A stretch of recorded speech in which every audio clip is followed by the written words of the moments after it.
जी, कैसा जनता का रुझान मिल रहा है? आप लगातार जनता के बीच पहुंच रहे हैं। देखिए, जनता का बड़ा प्यार मिल रहा है।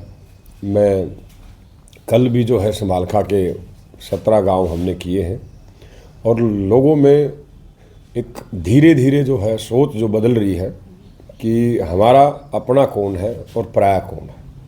वो सोच रहे हैं कि भाई जो बाहरी कैंडिडेट है वो हमें मिलने वाले नहीं है। जिस तरीके से पहले सांसद रहे हैं हमारे करनाल लोकसभा का दुर्भाग्य रहा कि सांसद बनने के बाद कोई सांसद हमारे क्षेत्र में गाँव में या मोहल्लों में या वार्डों में कोई जाता नहीं, तो उसको देखते हुए लोगों में बदलाव की उम्मीद है। लगभग कितने गांव का दौरा अब तक हो चुका है जी? मैंने अब तक जो है 100 के करीब के आसपास गांव कवर किए हैं। उसमें घरोंडा, इंद्री और आपका इसराना, पानीपत ग्रामीण का 2 बार, समाखा के 2 बार, आज मेरा जो है घरोंडा के प्रोग्राम है। तो इसी तरीके से काफ़ी हद तक हम जो जा चुके हैं। कॉलोनियों में हमने प्रोग्राम किए हैं ग्रामीण के क्षेत्र में, तो काफ़ी हद तक जो है हम पहुंच चुके हैं। कादयान जी, जिस प्रकार से पहले के जो सांसद रहे हैं उनको बनाया जाता है और फिर वो नहीं आते हैं पूरे 5 साल, आप कैसे विश्वास दिला पा रहे हो कि भी आपको मौका दें तो आप जरूर पहुंचोगे? देखिए, हमारे परिवार की जो है राजनीति में फादर साहब रहे हैं और पूरी जनता पानीपत की जानती है, करनाल की भी, कि हम लोगों के बीच में रहकर काम करते हैं। मेरे को जो है लोग जो है हवा की वोट नहीं मुझे मिलेगी, ना मुझे मोदी के नाम की मिलेगी, ना मुझे कोई कांग्रेस के नाम की वोट मिलेगी। ये मेरा प्यार है, अपनापन है। उस अपनेपन का वोट मुझे मिलेगा, प्यार मिलेगा। लोग जो है मुझसे प्यार करते हैं और जब प्यार कहीं हो जाता है तो वो समझो कि हम मुलाकातें जल्दी होती हैं, इसलिए प्यार होता है। ज़्यादा फोकस पानीपत जिले पे है या फिर करनाल जिले पे है? नहीं, दोनों पे है सर। ऐसा बात नहीं है कि हमारे लिए दोनों सर्वप्रिय है और वहाँ 5 हल्के हैं, बल्कि यहाँ 4 हैं। हम दोनों जगह बराबर कंटिन्यूटी कर रहे हैं। अभी दुष्यंत चौटाला जी जो है 16 तारीख को आ रहे हैं। 15 तारीख को पानीपत में रोड शो है। दिग्विजय चौटाला जी और दुष्यंत चौटाला जी जनसभा करेंगे एक बड़ी, जो है नूरवाड़ा में, शाम को 6 बजे 15 तारीख को। तो हमारा काफ़ी बड़ा प्लान चल रहा है। 16 तारीख को दुष्यंत जी के जो है 3 ग्रामीण में, 3 इसराना में, 3 समालखा में, 3 घरोंडा, 3 असंध, इस तरीके से जो है प्रोग्राम रहेंगे और आने वाले समय में भी दुष्यंत जी, दिग्विजय जी बार बार प्रोग्राम करेंगे। ज़्यादा समर्थन कौन से विधानसभा आता है, कौन से जिले?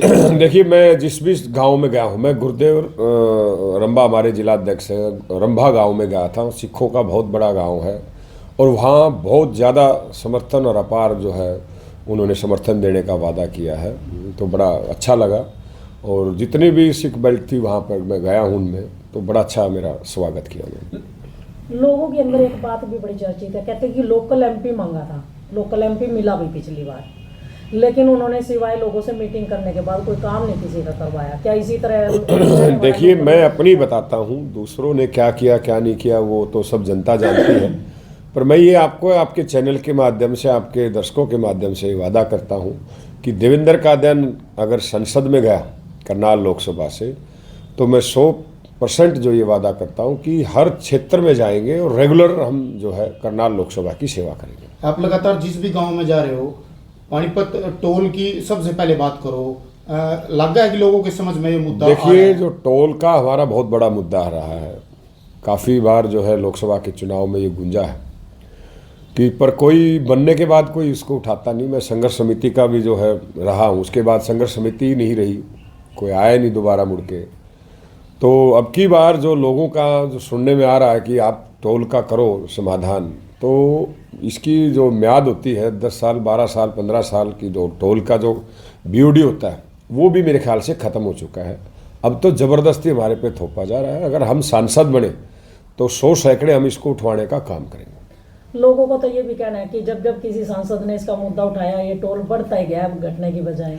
देखिए, कहीं ना कहीं ये बात आपकी भी दुरुस्त है, आप भी अपनी जगह ठीक है कि अगर अच्छा सांसद हो तो ये बात ही ना आए।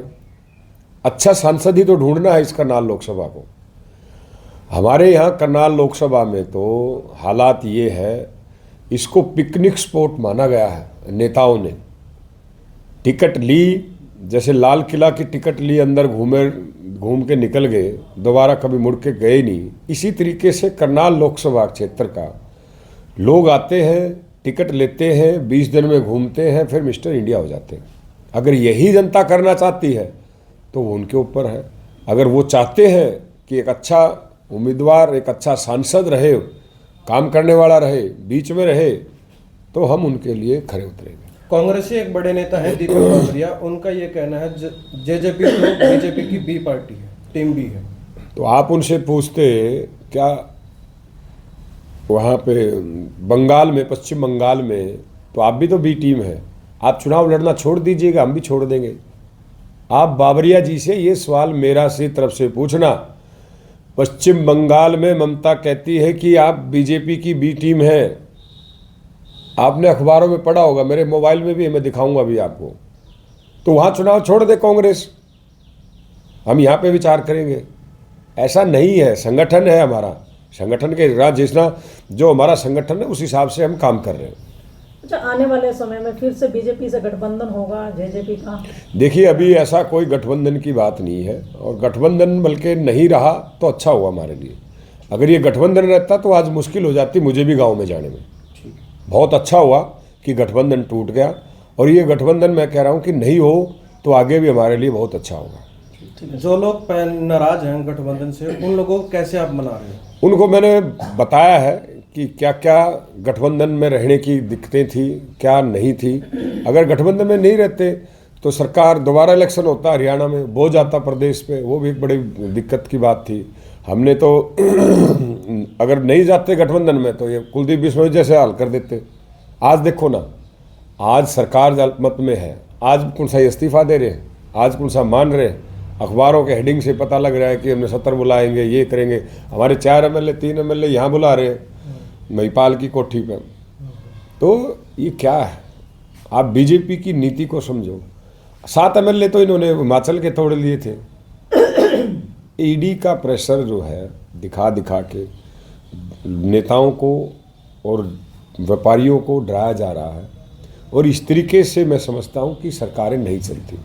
आपने कहा कि अल्पमत में है बीजेपी की सरकार, जी। वो इस्तीफा नहीं दे रहे, जी, तो केजरीवाल से इस्तीफे की मांग कर सकते हैं क्या इस तरीके से, अगर ये खुद अल्पमत में इस्तीफा दे रहे हैं? केजरीवाल तो इनको चुभता है। वो कहते हैं कि अपना जोगी जोग गाए तो सिद्धि, ये तो वो काम है। वहाँ तो उसके पीछे लगे हुए हैं, इस्तीफा दो। आज मैं कल पढ़ रहा था किसी अखबार में, उसमें केजरीवाल जी के लिखा हुआ था भ्रष्टाचार का बेताज बादशाह।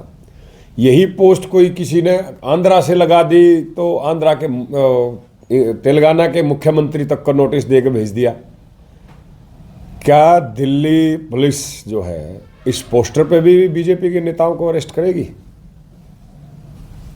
मतलब होनी चाहिए कार्रवाई इन पे। अगर तेलंगाना के चीफ मिनिस्टर के खिलाफ आप जा सकते हो एक पोस्ट की वजह से, जिसका मुझे जो सुनने में आया कि किसी और ने डाली, और जो खुद बीजेपी के ट्वीट हैंडल पे डली हुई है एक्स पेज पे, तो उस पर किसके लिए पर्चा दर्ज हो? नड्डा जी का करना चाहिए या किस पे करें, आप बताएं। मतलब एक देश में कई कानून चल रहे हैं, यही कहना चाह रहे हैं आप? जिसकी लाठी उसके भैंस।